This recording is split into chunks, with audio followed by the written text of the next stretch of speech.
नमस्कार, मी राजेंद्र तिडके आणि आपण पाहत आहात युवा दर्पण लाईव्ह। सुरुवातीला पाहूयात आजच्या ठळक घडामोडी।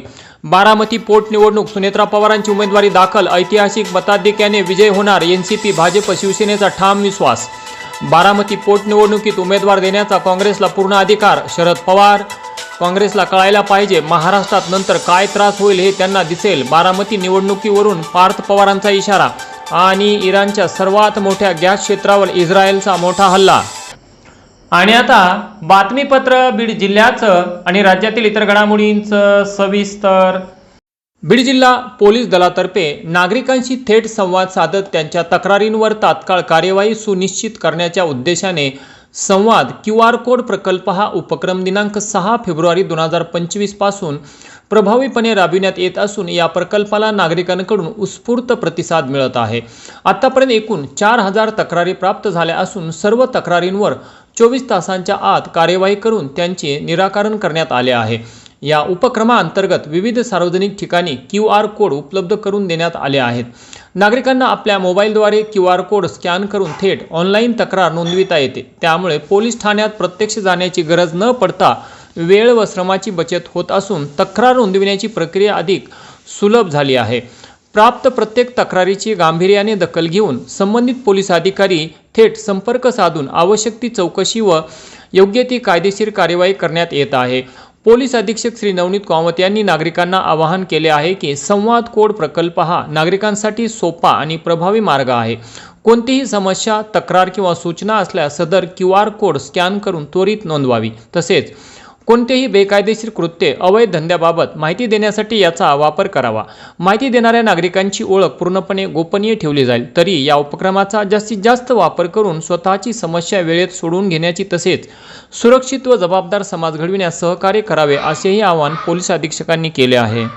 आज दिनांक 6 एप्रिल 2026 रोजी ऑल इंडिया पॅन्थर सेनेचे सर्वेसर्वा तथा राष्ट्रीय अध्यक्ष दीपकभाई केदार यांच्या गाडीचा सिंदखेडा राजा रोडवरील घाटात एका नागालँड पासिंगच्या ट्रकने जोरदार धडक दिल्यामुळे भीषण अपघात झाला। या अपघातानंतर अज्ञात वाहन फरार झाले। या अपघाताची माहिती देताना ऑल इंडिया पॅन्थर सेना महाराष्ट्र प्रदेश प्रवक्ता तथा बीड जिल्हा अध्यक्ष श्री नितीन सोनवणे यांनी सांगितले की दीपकभाई केदार हे 3 दिवसीय अकोला दौऱ्यावर निघाले असता नवा घाटात एका ट्रकने त्यांच्या गाडीला जोरदार धडक दिली। गाडीतील सर्वजण सुखरूप आहेत, परंतु गाडीचे मोठे नुकसान झाले आहे। यावेळी नितीन सोनवणे यांनी महाराष्ट्रातील सर्व बहुजन नेत्यांना सतर्क राहण्याचे आवाहन केले। पाहूयात सोनवणे नेमकं काय म्हणाले ते। छत्रपती संभाजीनगर येथून अकोल्याकडे 3 दिवसाच्या दौऱ्यासंदर्भात ऑल इंडिया पॅन्थर सेनेचे राष्ट्रीय अध्यक्ष आदरणीय दीपकभाई केदार सकाळी निघले असता त्यांची गाडी, जी सफारी गाडी आहे, त्या गाडीमध्ये ते महाराष्ट्रभर प्रवास करतात, दौरा करतात। त्या गाडीचा अचानक प्रॉब्लेम झाला आणि ती गाडी जालना या ठिकाणी एका गॅरेजवर लावण्यात आली। आणि त्याच्यानंतर दीपकभाई केदार यांनी स्थानिकचा जो कार्यकर्ता आहे त्यांना फोन केला आणि गाडी मागून घेतली।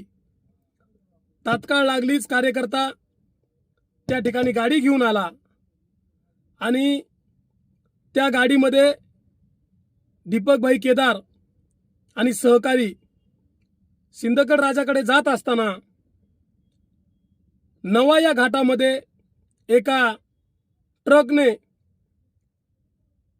कॉर्नरला गाडी पूर्णपणे पट्ट्याच्या साईडला होती, गाडी खाली उतरण्याचा प्रयत्न केला त्या ड्रायव्हरने, पण तरी सुद्धा ती गाडी या इर्टिकाच्या अंगावर आली आणि जी राईट साईडची जी बाजू असते ती पूर्णपणे घासून गाडी त्या ठिकाणी निघून गेली। आता ती गाडी अशोक लेलँडची गाडी, नागालँड पासिंग होती तिची, त्या ठिकाणी ती गाडी निघून गेली। हे महाराष्ट्रामधील बहुजन नेत्यांनी सतर्क राहणे काळाची गरज आहे।